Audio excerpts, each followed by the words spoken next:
Actinomyces israelii, or just A. israelii, is a gram-positive, rod-shaped bacteria that causes a human infection called actinomycosis. Calling this bug Actinomyces implies that it's morphologically similar to fungus, because both form microscopic branching filaments, or mycelium, while the word Israelii comes from James Adolf Israel, the German surgeon who first described it. A. israelii is a rod-shaped gram-positive bacteria. We've got that part down. But what this means is that it goes purple when gram-stained. When there's many of them, they arrange themselves in the shape of purple branching filaments. Also, they're anaerobes, meaning they grow better without oxygen, and they're also non-motile and don't form spores. But wait, that sounds exactly like nocardia, right? Another group of rod-shaped gram-positive filamentous bacteria with a lot of other similar features. So to distinguish them, an acid-fast stain, also called Ziehl-Neelsen stain, is done. With this test, a red dye called carbon fuchsin binds to lipids in the cell wall, coloring them red. Then, alcohol is applied to wash out any dye that hasn't colored bacteria, and a second dye, methylene blue, is applied. In bacteria who don't have a lot of lipids in their cell wall, like A. israelii, all the red dye is washed off by alcohol, so it looks blue under the microscope, making it a non-acid-fast bacteria. On the other hand, nocardia has plenty of lipids in its cell wall, so it retains the carbon fuchsin, and it looks red under the microscope, making it an acid-fast bacteria. Another difference is that A. israelii is catalase negative, so it doesn't make an enzyme called catalase, whereas nocardia is catalase positive. Finally, A. israelii is cultivated on blood agar, and then incubated in anaerobic conditions. It's a slow-growing microbe, so it takes up to 21 days to form colonies, which look like white round plaques, with some little grooves in the middle forming a characteristic molar tooth appearance.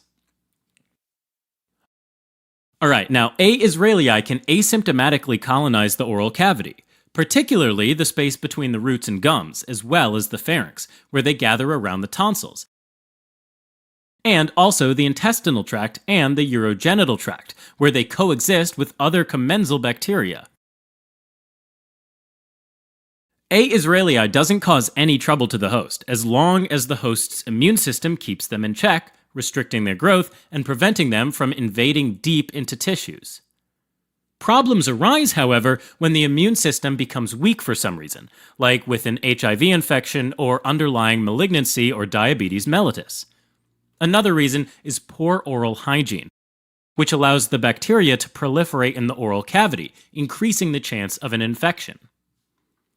Now, actinomycosis can present in a number of ways. The most common form is cervicofacial actinomycosis, which affects the mouth, jaw, and neck region.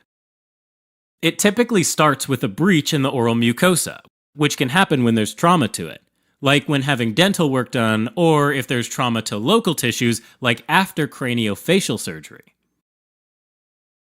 The bacteria can then take advantage of the injured epithelial barrier to get into deep tissues, triggering an inflammatory process which is typically followed by formation of abscesses, or pockets of pus, within infected tissues. The abscesses may fistulize, meaning they create a sinus tract, which is like a pipe that drains the pus out through the skin. In severe cases, the infection can spread deep into jawbones, resulting in osteomyelitis of the maxilla or mandible.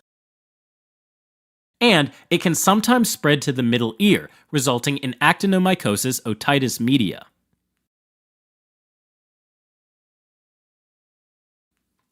There can also be respiratory actinomycosis, and this typically happens following trauma to the mucosa of the respiratory tract. This can be after aspiration of a foreign body, like a fishbone, or a mucosa laceration by an endotracheal stent in an intubation process. When the infection affects the larynx, it's called laryngeal actinomycosis.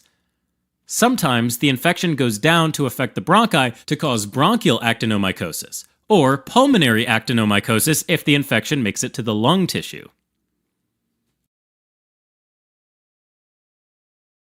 Abdominal actinomycosis can also occur, and is especially common in people who recently had trauma to the bowels, like in perforated appendicitis or those who underwent abdominal surgery, specifically on the intestines. This form of actinomycosis mainly affects the appendix and the ileocecal region, and it may result in the formation of a mass of granulation tissue that mimics a slow-growing tumor.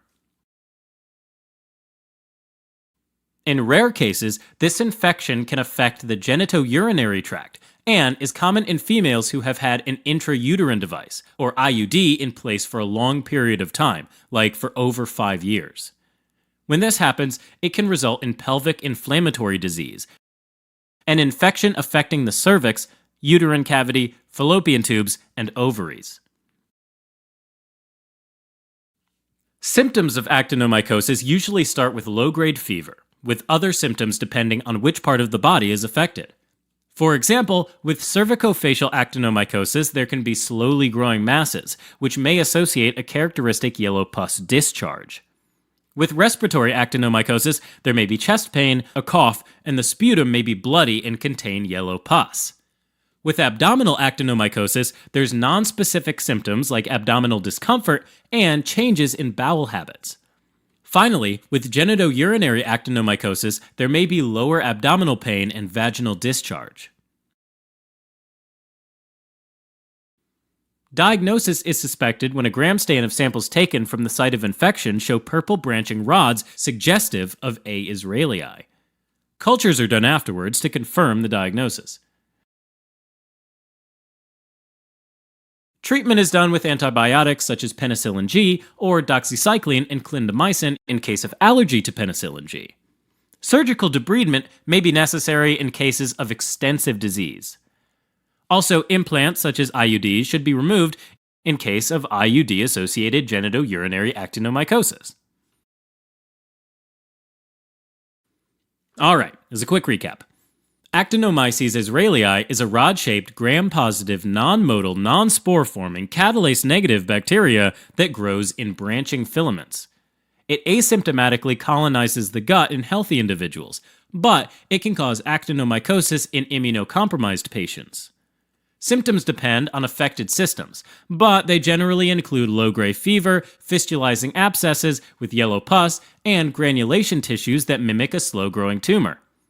Diagnosis is suspected based on gram staining, but confirmation requires cultures.